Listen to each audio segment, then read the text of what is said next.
طبيعي ولا صناعي؟ أكيد طبيعي طبعا. أي حاجة طبيعي وبتاعت ربنا أكيد أحسن. لو انتي أم جديدة أول طفل ليكي ما تحتاريش أول ما تولدي، روحي بسرعة على الوحدة الصحية، هتلاقينا قاعدين في انتظارك. نعلمك إزاي تتعاملي مع ابنك أو بنتك، إزاي ترضعي، إزاي تقعدي قاعدة سليمة عشان ترضعيه رضاعة طبيعية سليمة. انتي تاكلي إيه الغذاء الصحي السليم اللي انتي تاكليه علشان تعرفي ترضعي رضاعة طبيعية صحيحة. الرضاعة الطبيعية دي مهمة جدا ليكي ولصحتك انتي، بس برضو مهمة لطفلك.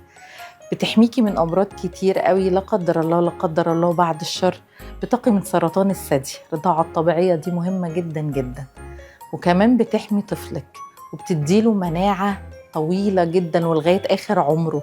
المناعة اللي بياخدها من رضاعتك انتي، من لبنك انتي، مهمة جدا، أحسن من أي حاجة بياخدها بعد كده.